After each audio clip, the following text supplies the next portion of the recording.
জায়গা হযরত ওমরের কাছে চলে গেলাম, আবার ফিরে আসবো জায়গা মতো। হযরত ওমরের জামানায় মিশর দখল হলো। হযরত ওমর কত বড় দরজার খলিফা ছিলেন।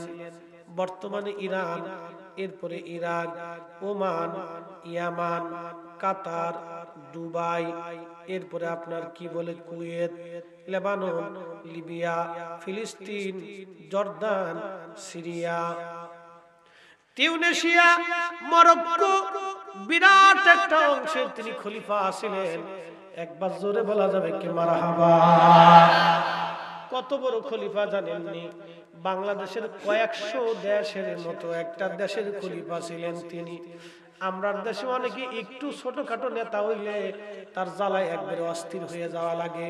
এমন ভাব লইছে যে বিরাট বড় কিছু ছাতা মাথা হয়ে গেছে। একজন ডিসিএসপি হইলো এমন ভাব লয়ে ফেলায় যে তিনি বিরাট বড় অফিসার হয়ে গেছে। কিন্তু হাজরাত ওমর এত বিরাট বড় খলিফা ছিলেন, ধুলার তক্তার মধ্যে বসে तमाम পৃথিবী চালাইছে। একবার জোরে বলা যাবে কি আল্লাহু আকবার। খলিফার দরবারে চিঠি আসলো, চিঠির মধ্যে লেখা আমিরুল মুমিনিন, মিশরের মধ্যে একটা ঘটনা ঘটে গেছে। ঘটনাটা হলো মিশরের মানুষ নীল নদের জোয়ার আনার জন্য প্রত্যেক বছরে একটা সুন্দরী রূপসী কুমারী নারী এনে মিশরের নীল নদের পাশে ওই কুমারী নারীটাকে নদীর পাশে জবাই দেয়। জবাই দেওয়ার কারণে যে রক্তগুলি পড়ে, রক্তগুলি গড়াইয়া গড়াইয়া নদীর পানির মধ্যে যাওয়ার পরে আবার জোয়ার আসে। হুজুর, মুসলমানদের দেশ এখন একজন কুমারী নারী কুসংস্কারের কারণে এইভাবে মরতে পারে না। কিন্তু মিশরের মানুষ ডাক দিয়ে বলল, এ মুসলমানরা, যদি কুমারী নারী হত্যা করতে না দাও তো পানি আইনে দাও, পানি এনে দাও, পানি।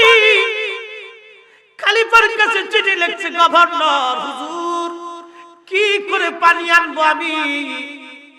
খলিফাতুল মুসলিমিন হযরত ওমর তিনি একখানা চিঠি লিখলেন, আঙ্গুল দিয়ে কাপড়ের মধ্যে চিঠি লেখছে, কালি নাই, কলম নাই, আঙ্গুল দিয়ে কাপড়ের মধ্যে চিঠি লেখছে। একসাথে বলা যাবে সুবহানাল্লাহ। পাওয়ার আসেনি? আছে। জোরে বলেন আসেনি? আমার দেশে অনেকেই মাতব্বারি সর্দারি বিচার সালিশ করে, মুইতেই বাবা পানি নেয় না। ঠিক, আস্তে করতে জোরে কর। যেই বেটা মুইতে পানি নেয় না, সে আল্লাহর ডরাবে কি ছাতা? ঠিক, বিচার করতে যা কই তোর ভাবের কাছে দিয়ে আসিস। কি কথা খারাপ কইছে? দুনিয়াতে ভাবের কাছ থেকে নিয়ে বিচার করে দিলেন, কিন্তু আল্লাহর আদালতে একজন বিচারক মালিক ইয়াউমিদ্দিন, আমার মালিক, আমার মাওলার দরবারে দাঁড়াইতে হবে আব্দুল করিম রহিম। সেই দিন দুনিয়ার কোন রাজা বাচ্চা, দুনিয়ার কোন অর্থ করিয়ার ক্ষমতার বিদ্যা তোমাকে রব্বে কারীমের দরজা থেকে বাঁচাইতে পারবে না, পারবে না, পারবে না। আওয়াজ তুলে বলেন ঠিক না বেঠে?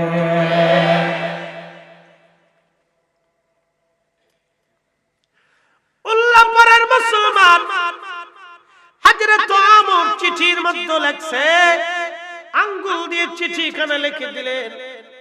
গভর্নরকে বললেন, গভর্নরকে বলবে চিঠিখানা নীল নদের মধ্যে ছেড়ে দিয়ে যেন চলে আসে। গভর্নরের কাছে চিঠি গেল, চিঠিখানা গভর্নর নিয়ে নীল নদের মধ্যে ছেড়ে দিয়ে চলে আসলো। ওই যে নীল নদের জোয়ার আসলো, আজ পর্যন্ত 1450 বছর পার হয়ে গেল, নীল নদে নতুন করে জোয়ার আনার জন্য চিঠি দেওয়া লাগে নাই, কোন খুব সুন্দরী রূপসী নারী হত্যা করা লাগে নাই। একবার জোরে বলা যাবে আল্লাহু আকবার। আরে নবীর গোলাম ওমরের কথা যদি নদীতে শুনে রে, নবীর গোলাম ওমরের কথা যদি নদীতে মানে রে, তাহলে আমার নবীর ইজ্জত কত? এই জন্য মুসা নবীকে আল্লাহ আমার ওই নবীর উম্মত বানাও। হযরত ঈসা নবী ডাক দেখ, আল্লাহ আমরা ওই নবীর উম্মত বানাইয়া দাও, উম্মত বানাইয়া দাও। না না হয়নি, আর জোরে বলেন আল্লাহু আকবার। আমরা বিনা চাওয়াই নবীর উম্মত হইছি, ঠিক। আমরা বিনা চাওয়াই নবীর উম্মত হইলাম। আজান দিছে উম্মত মসজিদে যায় না, ঠিক। বিনা চাওয়াই উম্মত হইছি। রমজান মাস আসলে উম্মত তাবু টানাইয়া ঘরে ভিতরে দিয়ে, ঠিক। কথা কোন না, আমরা এত বড় নবীর উম্মত হইছি। হাই হাই হাই, আল্লাহর দেওয়া আইন নবীর তরিকাই মানলাম না। উল্লাপাড়ার মুসলমান মা বোনেরা শুনে, আমরা নবীর বেটির নাম ছিল ফাতেমা। ফাতেমার লকব কি জানেন রে মা? ও বোনেরা শুনে যান। সাইয়্যিদাতুন নিসাই আহলিল জান্নাহ, সমস্ত রমণী কুল জান্নাতীর সর্দারিনী তিনি। সুবহানাল্লাহ না করলে বুঝবো শয়তান। আর সুবহানাল্লাহ। এই মর্তবা আমরা দিছি? ভোটাভুটি করে হইছে? দিছে কে? আল্লাহ। আল্লাহর নবী ইন্তেকাল করবে, ফাতেমা পাশে বসে বসে কাঁদতেছে। নবীজি বললেন, ফাতেমা রে তুমি কাঁদো কেন? ফাতেমা বলে, আব্বা জান, বিরহ বেদনা কি করে সহ্য করব বাবা, কান্দি আব্বা জান। জীবনে কত দুঃখ বেদনা একসঙ্গে পোহাইলাম, আজকে আপনি আমাদেরকে এতিম বানায় চলে যাবেন। বাবার বিরহ বেদনা কি করে আমি সহ্য করতে পারি বাবা।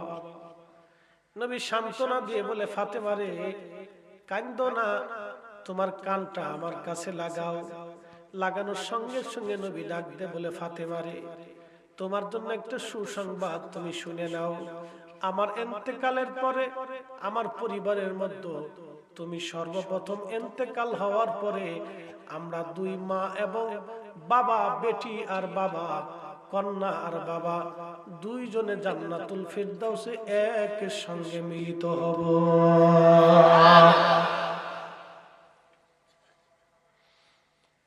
হে নারী সমাজ, সেই ফাতেমার ঘরের বিছানা ছিল মাত্র একটা কম্বল আর একটা চৌকি। গায়ে লাগাইলে পা বের হইতো, পায়ে লাগাইলে মাথা বের হয়ে থাকতো। বালিশ ছিল খেজুরের সুবলার বালিশ, চামড়ার ভিতরে বলে সুবলা দিয়ে বালিশ বানানো হয়েছিল। এই বালিশে ফাতেমা সারা জীবন মাথা রেখে ঘুমাই গেছে। এমনও দিন গেছে না খেয়ে থাকছে, সারা রাত্র না খেয়ে চলে গেছে। 2 দিন 3 দিন পর্যন্ত ফাতেমার ঘরে আগুন জ্বলে নাই। একদিন বড় ক্ষুধা নিয়ে ফাতেমা বাবার কোলে বাবার বাড়িতে আসছে। ঘরের দরজার মধ্যে টোকা লাগাইছে। টোকা লাগানোর পরে হযরতে উম্মে আইমান রাদিয়াল্লাহু আনহা ঘরের মধ্যে। নবীজি বলল, উম্মে আইমান রে, টোকার আওয়াজে তো মনে হয় আমার ফাতেমার হাত, দরজা খুলে দাও, ফাতেমা কেন আসছে দেখি। হযরত ফাতেমা আসার কারণে নবীজি দরজা খুলে দিলেন। ফাতেমা কাছে যায় বসছে, বলে, আব্বা জান গরিব আলীর সঙ্গে বিবাহ দিয়েছে, আমাদের অভাব মোটেই যায় না গো আব্বা। খেয়ে না খেয়ে বড় কষ্টের দিন পার করি। কোন দিন চলে যায় আব্বা জান, ঘরের মধ্যে চলে আগুন জ্বলে না। বাইতুল মালে অনেক কিছু জমা হয়েছে বাবা, যদি মন চায় ফাতেমারে কিছু দিতে পারেন। আল্লাহর নবী ডাক দেয় বলে, ফাতেমারে বাইতুল মাল গরিব উম্মতের জন্য বরাদ্দ করছি, তোমারে কিচ্ছুই দিতে পারবো না। ফাতেমা আলহামদুলিল্লাহ বলে চলে আসছে, বাজার করে নাই। কত বড় দামি নবীর উম্মত আমরা। সন্তানকে বিদায় দিয়ে দিছে আমাদের দিকে তাকায়া। সন্তানের দুঃখ নবী দেখে নাই, উম্মতের দুঃখের দিকে তাকাইয়া। আমরা যে তার আদরের উম্মত, কয়দিন কেন্দেছি। রসুল আমার আল্লাহর দোস্ত আখেরি নবী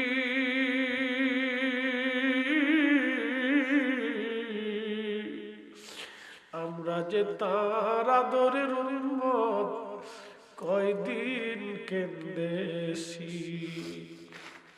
আমরা যে তার আদরের উম্মত কয়দিন কেঁদেছি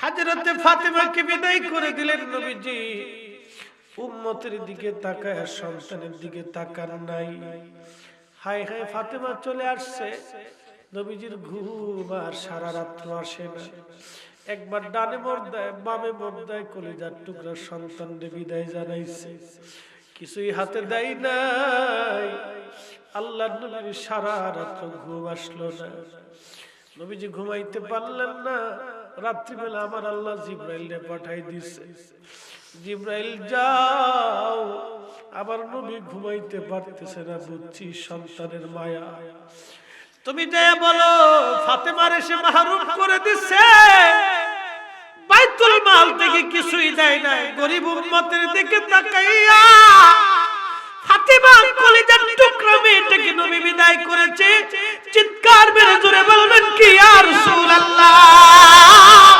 হায় হায় হায় সেই নবীর উম্মত আমরা কিছুই দিতে পারি নাই নবীকে ভালোবাসা দিতে পারি নাই কিচ্ছু দিতে পারি নাই আল্লাহর নবীকে জিব্রাইল এসে বলল হুজুর আল্লাহ পাঠাইছে ফাতেমার জন্য একটা সুসংবাদ বলে দেন ফাতেমা কি বাইতুল মাল থেকে অর্থ চায় কিনা যদি অর্থ চায় বাইতুল মাল থেকে তার অর্থ দিয়ে দেন আর আল্লাহ বলে দিয়েছেন অর্থ যদি না নেয় ফাতেমার জন্য একটা আমল প্রত্যেক দিন এশার নামাজ পড়ে রাত্রিবেলা আপনার ফাতেমা 33 বার আলহামদুলিল্লাহ 33 বার সুবহানাল্লাহ 34 বার আল্লাহু আকবার বলবে ফাতেমার জন্য যতদিনই আমল করবে ফাতেমার ঘরে আল্লাহ কোনোদিন অভাব দেবে না চিৎকার মেরে জোরে বলেন আল্লাহু আকবার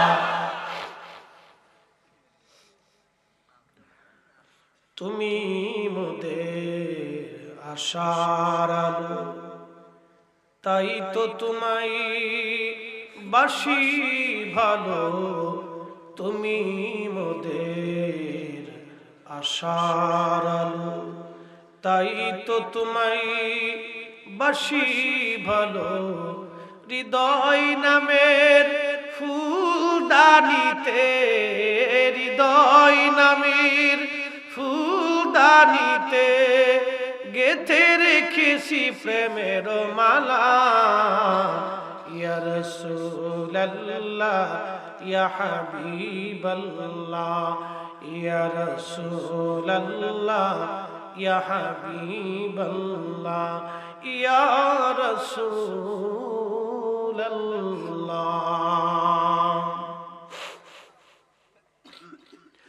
ও উল্লাহ পাড়ার মুসলমান সকাল বেলা নবীজি ফজরের নামাজ পড়ে তাড়াতাড়ি ফাতেমার বাড়ি গেছে ফাতেমার বাড়ি যাইয়া ফাতেমার ঘরে ঢুকছে ফাতেমা হালাল সালাম দিয়ে বাবাকে বসতে দিলেন চকির উপরে আব্বাজান কি জন্য ফাতেমার ঘরে আসছে নবীজি ডাক দেখায় ফাতেমারে তোমারে ফেরত দিয়ে দিলাম কিছুই দিলাম না আমি তো বাবা সহ্য করতে পারি নাই রে ফাতেমা কিন্তু আমার চাইতে বেশি যিনি সহ্য করেন নাই তিনি আমার আল্লাহ চিৎকার মেরে জোরে বলেন আল্লাহু আকবার এই পরিবারকে নবী আমার আল্লাহ কত ভালোবাসতেন ফাতেমা আল্লাহ আমারে পাঠাইছে তোমার জন্য দুইটা সুসংবাদ তুমি কি বাইতুল মাল নিবা না দোয়া নিবা ফাতেমা ডাক দেখে আব্বাজান বাইতুল মালের টাকা লাগবে না আল্লাহ আমার জন্য কি পাঠাইছে আগে সেটা দিয়ে যান সাইয়্যিদাতুন নিসা এমনি হয় নাই আর আমার দেশের বেটিরা মেকআপ নষ্ট হবে বিদায় ওযুই করে না এই বেটি দিয়া কিছুই আশা করা যায় না কথা কোন ঠিক কিনা কয়রার এলাকায় খুঁজে দেখেন কয়টা মেয়ে ঠিক মতো নামাজ পড়ে দেখেন তো খুঁজে খুঁজে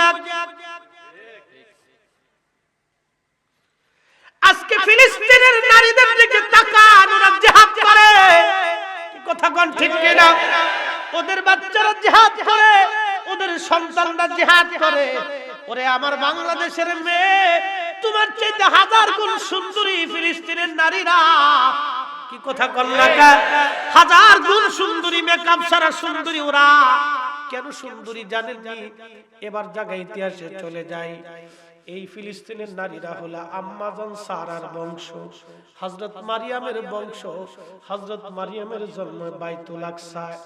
মারিয়ামের আব্বার নাম হযরত ইমরান, ওনার স্ত্রীর নাম হযরত হান্না। ঈসা নবীর নানার নাম ইমরান আলাইহিস সালাম, ঈসা নবীর নানির নাম হযরত হান্না আলাইহিস সালাম। ঈসা নবীর মায়ের নাম হযরত মারিয়াম। এই বাইতুল আকসায় ফিলিস্তিনে তাদের জন্ম। হযরত ইব্রাহিম খলিলুল্লাহ ফিলিস্তিনে থাকতেন। আম্মাজান সারা ছিলেন এই ফিলিস্তিনের রাজার মেয়ে। আম্মাজান সারা ছিলেন বিশ্ব সুন্দরী। হযরত হাওয়া আলাইহিস সালামের পরে আম্মাজান সারার মতো এত সুন্দর কোন নারীর জন্ম হয় নাই। এই নারীর বংশধর এই ফিলিস্তিনের মানুষ, এই জন্য ওরা অনেক সুন্দর। একবার জোরে বলবেন কি আল্লাহু আকবার। এই ফিলিস্তিনের নারীরা বাইতুল আকসায় নামাজ পড়ার জন্য ইহুদিদের সাথে লড়াই করে। আর আমার দেশের বেডিরা মেকআপ নষ্ট হবে বিধায় ওযুই করে না। আরে সাতা, তোমার মতো বেডি 2-4 কোটি মুসলমান থাকলেও আল্লাহর কোনো লাভ নাই। কথা কোন ঠিক কিনা? এই জগতের মানুষের, মুসলমানের কোনো উপকার তোমার মতো মহিলা দিয়া হবে না রে মা। কষ্ট হচ্ছে আপনাদের? উচিত কথায় মাওই বেজে, গরম ভাতে বিলাই বেজে, ডাল ভাতে কুটুম বেজে। এই ওয়াজ শোনার পরে বেডিরা টেহা দিত না। না, এই হুজুরে আনছে মসজিদে টেকাই দেবে, হরতাল ডেকে বসবো কালকে শেষে। তার এক বিপদ না?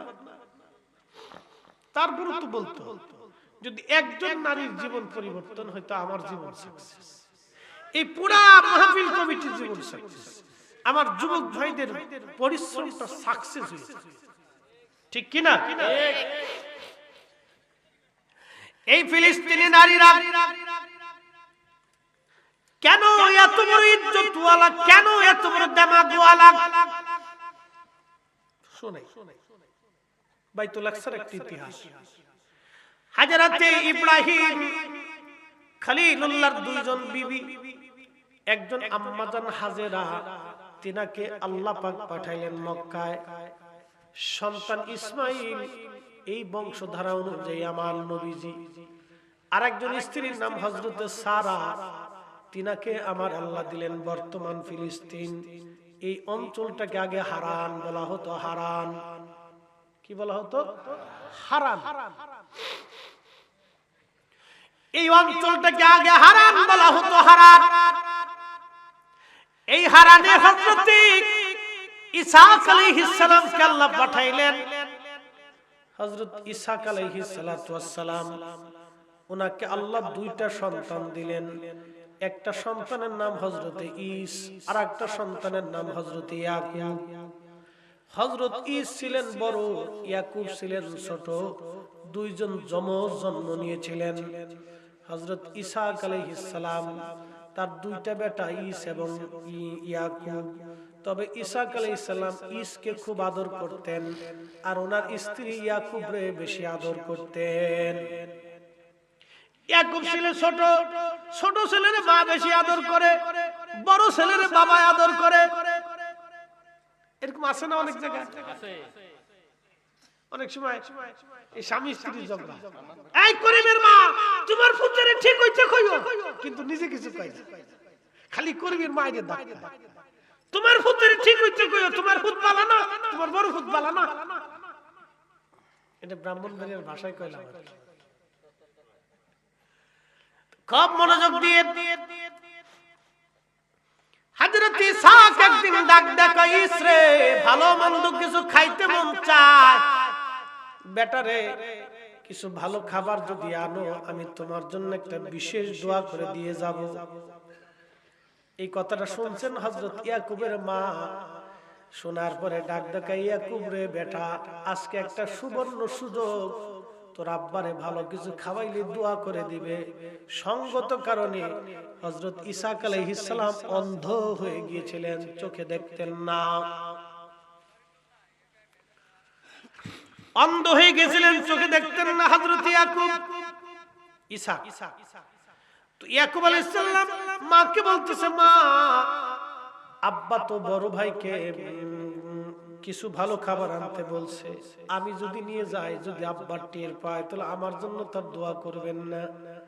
কয় বেটা না, তুই খাবার নিয়ে যাবি, ভালো একটা দুইটা ছাগলের বাচ্চা, একবারে সুন্দর নাদুস নাদুস ছাগলের বাচ্চা দেখে জবাই করে গোশত বানায় ফ্রাই ট্রাই করে ভালো করে রান্না করে নিয়ে যাবি। নিয়ে যাওয়ার পরে সামনে উপস্থাপন করবি আর বলবি আব্বা খাবার নিয়ে আসছি। যদি জিজ্ঞাসা কে খাবার আনছো, তখন বলবি আপনার ছেলে। নাম কবি নে, কবি পুলা, নাম কিন্তু কইছি আগে খাওয়া, ফরিদটা ফরিদ দিস খাওয়াইছে।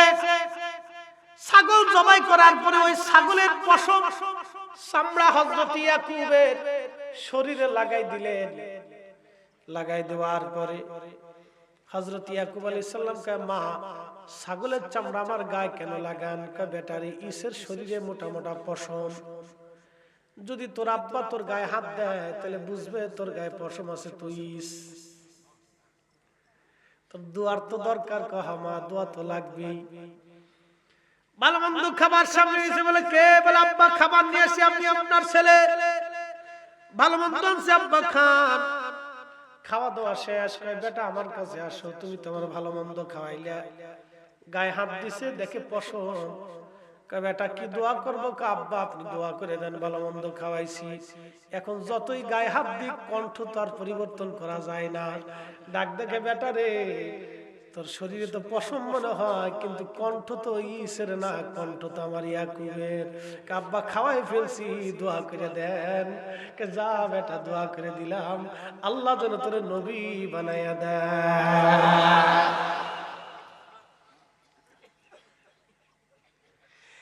আগের যুগের ছেলেরা বাবারে খুশি করার জন্য ভালো মন্দ খাওয়াইতো, এখনকার ছেলেরা বাবা বুড়া হয়ে গেলে কিছু খাইতে চাই না। বুড়া মানুষ খালি খাবার চায়, মরে না। বহু সন্তান আছে, বুড়া বাবা যদি কিছু খাইতে চায় ছেলে ধমক দেয় বসা, বুড়া মা কিছু খাইতে চাইলে ছেলে ধমক দেয়, বেটার বউ ধমক দেয়। যারা বৃদ্ধ বাবা মাকে ধমক দেয়, গালি দেয়, ওরা শুয়োরের চাইতেও নিকৃষ্ট জানোয়ার। এই কথা বলেন ঠিক কিনা? ওদের সমাজ থেকে জুতা দিয়ে পিটিয়ে বের করে দিত। হ্যাঁ ঠিক আছে, বলেন তো, জোরে বলেন। সরসিনে জুতা, সরসিনে, হ্যাঁ মসজিদে যে কেউ যদি জুতা চুরি করে তারা নিকৃষ্ট চোর করে। এই চোর মানে শেষরা চোর। চোরের ভিতরে তফাৎ আছে না, এটা হলো শেষরা চোর। আর যে সন্তান বাবা মাকে কষ্ট দেয় বৃদ্ধকালে, ওটা বুঝবেন এই সমাজের শেষরা, উই পোকা ঘুন পোকা, এগুলো লাইটে সমাজ থেকে বের করে দিতে হবে। আমার কথা ক্লিয়ার না ভেজাল আছে? একবারে ক্লিয়ার। ও লাইট দিয়ে সমাজ থেকে বের করে দিতে হবে। ও সমাজের উই পোকা, সার পোকাই, ও লাইট দিয়ে সমাজ থেকে বের করে দিতে হবে। এত ওয়াজ করে মানুষকে হেদায়েত করে, লাঠির উপরে কি কথা কন না? কিছু সামাজিক বিধি সমাজ থেকে নির্মূল করে দিতে, একবার সমাজ থেকে নির্মূল। প্রিয় উল্লাহ পরাবাসী, হযরত ইয়াকুব আলাইহিস সালাম দোয়া নিয়ে চলে গেছে। ইস হরিণ শিকার করে বাবার সামনে রান্না বান্না করে নিয়ে আসা। আব্বা আমি আপনার ইস আইছি। বেটা কও কি? আগে তো ইয়াকুব দোয়া নিয়ে চলে গেছে, তুমি পরে আসলা, দেরি করলা কেন? আব্বা আমি তো জঙ্গলে গেছিলাম হরিণ শিকার করার জন্য, দেরি হয়ে গেছে। বেটারে ইয়াকুব তো দোয়া, বিশেষ দোয়া, নবীর দোয়া নিয়ে চলে গেছে। হযরত ইস ডাক দেখ, আব্বা ইয়াকুব তো দোয়া নিয়ে চলে গেল, আমি কি কিছুই পাবো না? বলতেছে, হ্যাঁ বেটা তোমার জন্য দোয়া করে দিব, কিন্তু নবুয়তের দোয়া তুমি আর পাইলা না। বলে আব্বা আমার এই দোয়াটা ইয়াকুব যেহেতু নিয়ে গেছে, তাহলে আপনি সাক্ষী থাকেন, আল্লাহর কসম ওরে যদি আমি সামনে পাই তাহলে ওরে জবাই করে ফেলবো, হত্যা করব। হাই হাই, এই কথা বলে ফেলার পরে ইয়াকুবের মা ডাক দেয়, ইয়াকুব রে তাড়াতাড়ি তোর মামার বাড়ি চলে যা, তোর বড় ভাই যদি তোরে পায় তাহলে আজকে তোরে খুন করবে, ভাই ভাই মারামারি করবে, যুদ্ধ হয়ে যাবে। হযরত ইসহাক আলাইহিস সালামের কাছে যায়, কয় স্বামী গো, ঘটনা তো ঘটে গেছে, এটা এখন কি করব? আপনি অনুমতি দিলে আমার ইয়াকুব রে তাড়াতাড়ি মামার দেশে হারানে পাঠাই দেব, বর্তমানে এই ফিলিস্তিনের এলাকা হারানে পাঠাই দিতে চাই। ঠিক আছে, তাড়াতাড়ি দাও। হযরত ইয়াকুব রওনা দিছে বর্তমানে যে বাইতুল আকসা মসজিদ, এই মসজিদে আসার পরে রাত্রি হয়ে গেল। এই সেখানে যে মসজিদটা যেখানে, এইখানে একটা পাথর ছিল, এই পাথরের উপরে মাথা দিয়ে হযরত ইয়াকুব আলাইহিস সালাম ঘুমাইছে। স্বপ্নের ঘরে দেখতেছে আল্লাহর আকাশ থেকে একটা সিঁড়ি ওই পাথর বরাবর এসে নামছে, আর আল্লাহর রহমতের ফেরেশতারা পাথর ওই সিঁড়ি বেয়ে বেয়ে পাথরের কাছে আসে, আবার আসমানে ওঠানামা করে। আসমান থেকে রহমত নিয়ে পাথরের কাছে আসে, আবার চলে যায়, আবার আসে, আবার চলে যায়। ঠিক এমন সময় আল্লাহ ডাক দিছে, ইয়াকুব আমি তোমাকে নবী বানাইলাম, তোমাকে নবুয়ত দিলাম। ঘুম ভেঙে গেল ইয়াকুব আলাইহিস সালামের। ঘুম ভাঙার পরে ওই পাথরের উপর তেল ঢাললেন, জায়গাটা শনাক্ত করে আল্লাহকে বলেন, আল্লাহ আমি তো এই জমিন ছেড়ে চলে যাচ্ছি আমার মামার এলাকাতে, যদি কোনোদিন এই বাইতুল আকসায় বা এই এলাকায় যদি আমি ফিরে আসি, যেই পাথরের উপরে মাথা রেখে নবুয়ত পাইলাম, যেই পাথরের উপরে ঘুমাইয়া আমি স্বপ্ন দেখলাম, নবী ও নবুয়ত পাইলাম, নবুয়তের দৌলত পাইলাম, আল্লাহ এই পাথরের এখানে আমি একটা বাইতুল্লাহ বানাবো, মসজিদ বানাবো। জোরে বলা যাবে কি মারহাবা? অতএব যারা মসজিদ বানায়, মসজিদ বানাইতে যারা সহযোগিতা করে, তাদের জান্নাত হবে নবীদের সাথে। জোরে বলবেন কিনা মারহাবা? যারা মসজিদ বানায়, মসজিদ বানাইতে সাহায্য করে, তাদের জায়গা হবে নবীদের সাথে জান্নাত। আসতে হয়ে গেল না? আরো জোরে মুতে ধরছে, চলে যাবেন? আসেন না ইনশাআল্লাহ? আর 15 মিনিট সময় দিবেন ইনশাআল্লাহ। হ্যাঁ, কেবল উঠলাম, কত সময় গেছে পার হয়ে জানেন? জিন্দেগি তোর যাইরে ফাঁকি দিয়া রে সোনার জিন্দেগি তোর। দেখেন, এক ওয়াজের ভিতরে আর এক ওয়াজ দিলে এটা ওয়াজ করতাম না, তো বুঝেন না। এই ওয়াজ হাশেম ভাই করে গেছে, বেলালের ওয়াজটা আমাদের হাশেম ভাই করে গেছে। এই ওয়াজটা আমি আবার কেন করতে না? এক ওয়াজের ভিতরে আর এক ওয়াজ ঢুকাইলে সেই ওয়াজের তো ইয়া থাকে না, পাবলিক হুজুর আগেরটাও যে করছে এরপরের জন্য একই কথা কইছে, একটা মহা মুশকিল। পাবলিক লয়ে বসে সারা দেশে খালি এই ওয়াজ করবার কথা, পরে শেষে পাবলিক হুজুর খালি ওই বেলালের ওয়াজ করে, আর ওয়াজ পারে না। আরেক জ্বালা আছে, বুঝছেন না? আচ্ছা করতেছি, দেখা যাক কোন দিকে যায় ঠেকে। যদি আল্লাহ যেটা বেশি কবুল করে, বুঝছেন না? আল্লাহ কবুল করুক, বলে না আমিন। নারে তাকবীর। বসে থাকতে উঠা চলাফেরা করলে আমি কিন্তু ওয়াজ করতাম না, কারণ অনেকে এই যে একটু বসে মুতে ধরে গেছে, উঠবেন না। আমি একবারে বেশি লম্বা টাইম করব না, একটু বসতে হবে, একটা নির্দিষ্ট সময় পর্যন্ত করার পরে আমি দোয়া করব আপনাদেরকে নিয়ে। একটু বেশি টাইম না, তো একবারে বেশি রাত হয়েছে তা কিন্তু। আমাদের জীবনের কত রাত চার দোকানে চলে যায় না ভাই? ফুটবল খেলার সময় তো এই রাতের পর রাত চলে গেছে। মেসি খালি গোল দাঁড় দেওয়ার পর লুঙ্গির কাপড় ঠিক থাকছে না, কতজনের উপরে নিচের লুঙ্গি উপরে উঠে গেছে। উরে ফাল ফাল কারে কয়, ফালাইতে বলাইতে জান শেষ করে গেছে, মানে বিশ্বকাপ উনি পেয়ে গেছে। আবার ব্রাজিল ঠকে গেলে কান্তি কান্তি বেহুশ হয়ে গেছে। উরে বাপরে বাপ, দুঃখ কারে কয়? বউ মরলে এরকম কান্দে না। ব্রাজিল ঠকে গেছে, আবার আর্জেন্টিনা জিতছে, এবার